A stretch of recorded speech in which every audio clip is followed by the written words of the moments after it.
I'm not showing any cars today. I decided let's have some peaceful time looking at nature at this point, because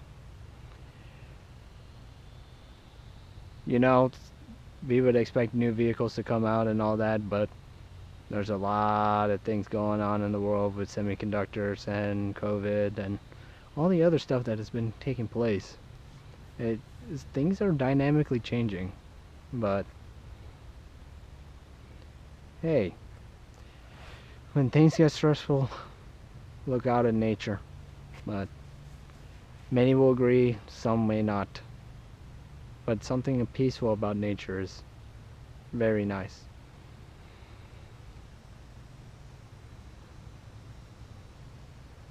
It's always a good thing to look out here. I think I did not post a while, but the last I post was discussing about the pickup, the new ZR2. It did come out. It came out on September 9th. It did had the engine, the L97 engine on it, as kind of closely speculated as we thought. No supercharger. Everyone was expecting it to be a Raptor competitor or a TRX competitor, but it really wasn't. It really wasn't. It was close, but then again, I think Chevy is taking a conservative route when it comes to the competition. I think let Ford, Raptor, and the Ram TRX have its own battle.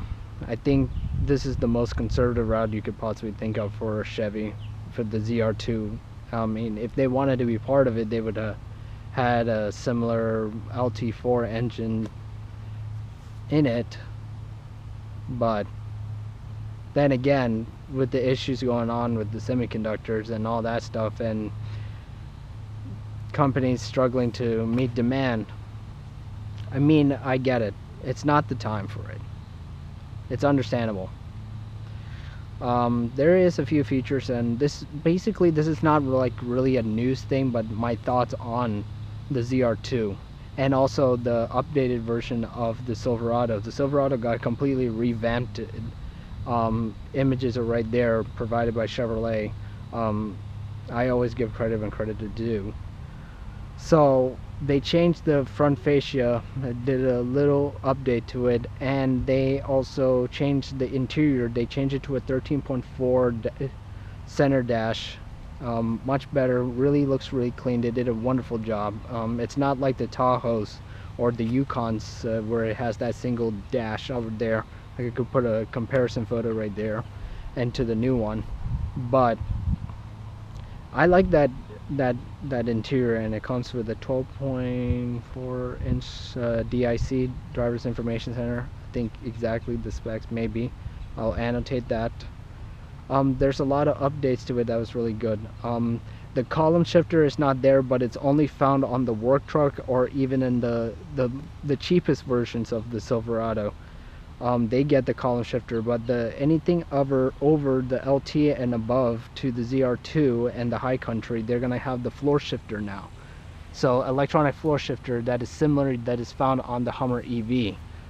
So that is where things are headed right now with the Silverado. They are going to come out with an electric one, but we're not sure when that's coming out.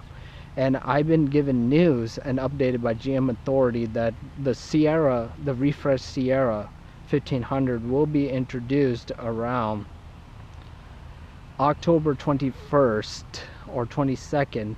That's few days before the release of the new Z06, and I'm going to talk about the Z06. The Z06 photo has been released. They decided to tease that, but that's just only the base model of the Z06. So we'll continue on with that.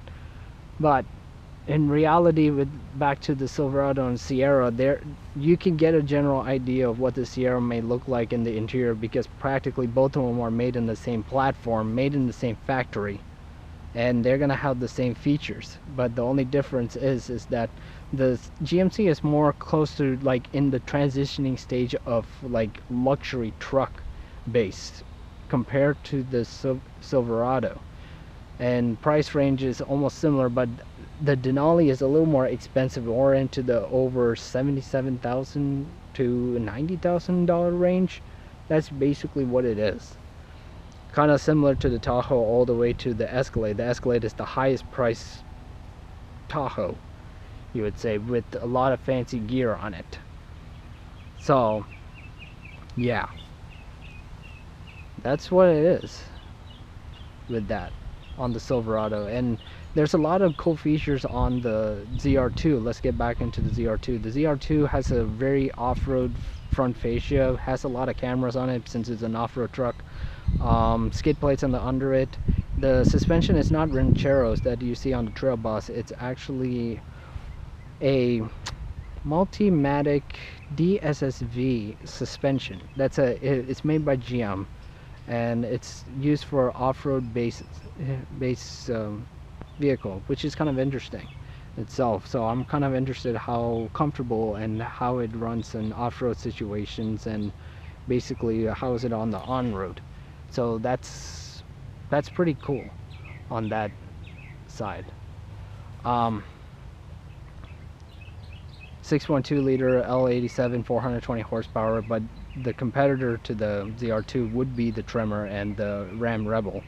It makes sense in terms of classification. It's the right thing to do, but if they want to hit TRX levels or Raptor levels, you're gonna have to supercharge the engine or tune up that naturally aspirated engine. But in the meantime, it's a Tremor Rebel competitor on it.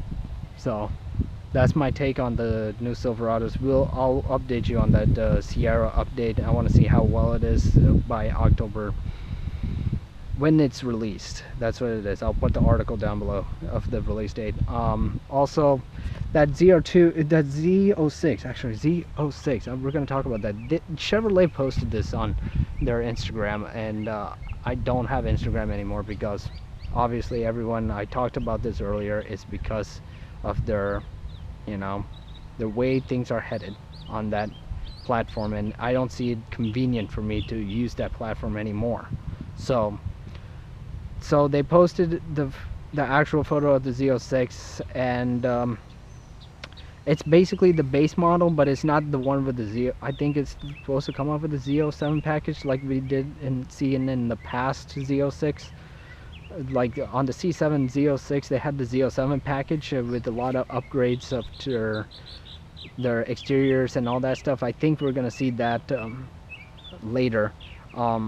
There's gonna be a lot more things featured to it, but at least we got a general idea what the Z06 looks like, and it's kind of close to the basic model with a few minor changes. But what all comes down to is the engine itself, which is a 5.5 liter flat plane V8 engine. We do not know the stats of the powertrain out of it, but we'll find out on October 26th what's the deal with that. So yeah, that's the deal on General Motors N.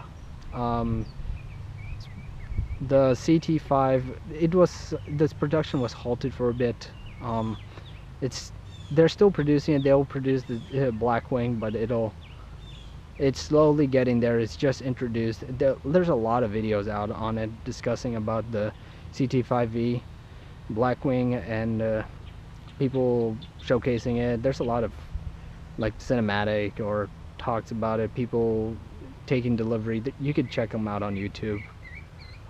So that's the deal about that. And hey, it's a wonderful vehicle. It's still got the LT4 engine, same thing that the V3 had, but I really question why it would be called the CT5V Blackwing. Well, I would call it the CTSV V4, to be honest.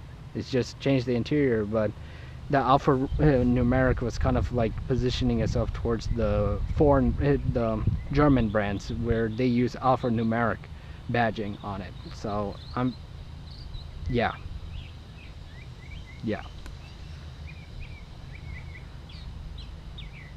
So that's the deal. Stay safe, everybody. Game peace. trust God. Know that, you know, no matter what the world is going through, just trust that he has a good plan for it. And seek good. And that's my little ending quote. Just always seek good, do the right thing. Even if the world hates good, let it go. Just let them go, and stick to the ways that God has called you to be. And that's what I always do every day, and I live by it. I mean, I talk about all these things. I don't really kind of like get paid to do like GM motor stuff. I do it because when you like something, you like it, but don't give your heart into it. And if you enjoy what you do and you get pace out of it, let it be so. I don't really criticize nothing unless it's necessary, unless you're trying to correct them to go to the right direction. But at the end of the day, correcting is a good thing. It's not a criticism, it's not something to like to be taken offense of. But at the end of the day, when you see something or something is going off, always rebuke the bad thing and do the correction, and make sure you correct them to make sure that they're heading down the right direction. But if they refuse, you know, let them go. My answer is they don't want to listen to the correction or heed to the correction, let them go. That's the best thing to do. And you know, sometimes life is that way. And be vigilant, be strong, and yes, be always in righteousness. All right, take care, everybody.